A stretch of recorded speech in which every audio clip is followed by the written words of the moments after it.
Well, I'm going to begin by asking, just quickly, if you could tell us a little bit about your role and how she fits into this story. Yeah, so Ainsley is a ghost hunter, and she's an old friend of Xander's character. They've got a past, but you don't exactly know what that past is on the fact she's got his coat.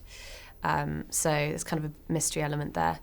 And she ends up helping him out by finding people that he maybe can't find himself. So obviously, like you said, they have got a past. Do you create that yourself, or do you just always just go kind of on what's on the screenplay and what's in the story, or do you like to kind of give this kind of background? I think definitely have to give a background, because there's only so much someone can write in a script without writing an entire description and background story. So yeah, you definitely find your own kind of story behind it, which is also fun. Yeah. You mentioned the coat.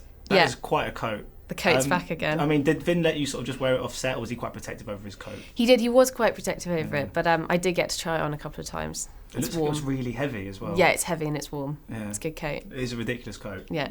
But the movie, I mean, it's crafted in such a way that but the viewer never really knows who to trust in this movie. That's one of the kind of joys of it, is that you're always thinking, are they good? Is that a hero or a villain? I mean, did you get that when you were reading the screenplay? Was that part of the enjoyment where you were kind of trying to wonder, is my character actually a good person or not? Yeah, definitely. I think it's the whole thing of rebels and tyrants thing. It's nothing straightforward in it. And I mean, Ainsley's character, she's got a ankle thing on, so she's under house arrest. She's under government watch, and so you don't know whether she's good or bad. So it kind of keeps it exciting. I just wonder, do you think it's quite helpful coming into an established franchise? I guess because there have been 2 more movies. Do you kind of understand the tone and what is expected and what audiences kind of enjoy most about these films? Yeah, definitely. I mean, I watched because I don't think I'd seen the XXX films before I got this role. So I then went back and watched them. And yeah, it definitely helped with getting the tone and what was kind of going to be.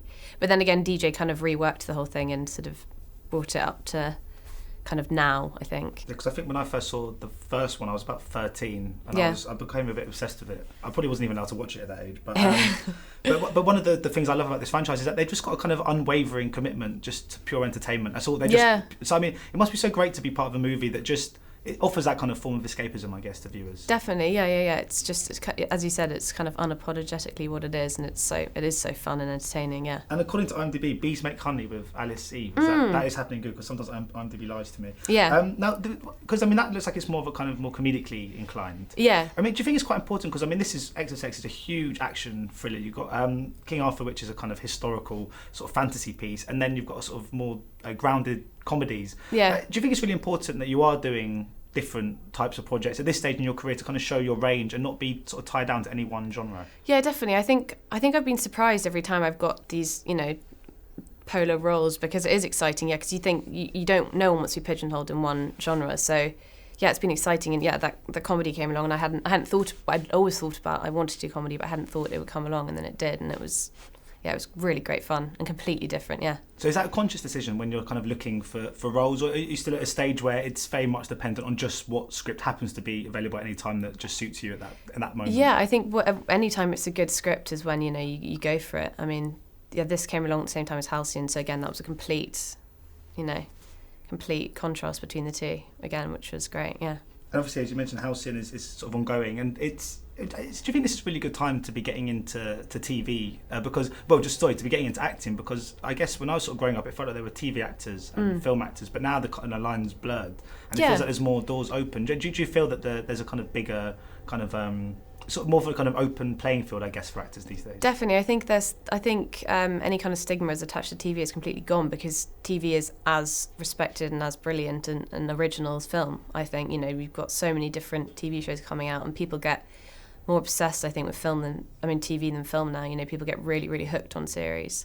And obviously it still happens with film, but then, series can be ongoing. You have 7 seasons now, so people can, become diehard fans. So, yeah. And I think it gives writers a lot more, freedom to write TV, I think, which is brilliant. Have there been conversations to have a Halcyon sort of to looking further into the future at sort of further series down the line, or do you think a lot of that comes after the first one's out of the way? I think they were still sort of, still saying how the first season goes. But I mean, there's definitely been talks about scripts and things and ideas, but I don't know how, I think we're still waiting to hear whether it's a definite go-ahead, yeah. And just find out, is there a big difference between, when you walk onto a set of a TV series or walk onto a set of a movie, do you notice within moments, this is a film being shot, or this is a TV series being shot, or is it kind of hard to make that sort of distinction when you're actually there and there's the big crew running around doing the same job, I guess. Yeah, I think it's quite hard. I think because particularly with the Halcyon, the set was so grand and massive and so much had gone into the set that it kind of felt like a grand film set, I guess.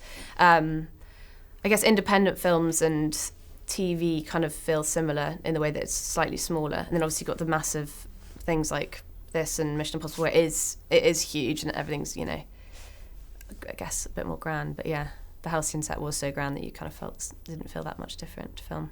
Brilliant. Well, thank you so much for your time today. Yeah, thank you. Pleasure. Ladies and gentlemen, you're watching Hey You Guys! Hey You Guys, huh? Hey, you guys. Is that from the Goonies? It is indeed, yeah. Nice. Hey, you guys!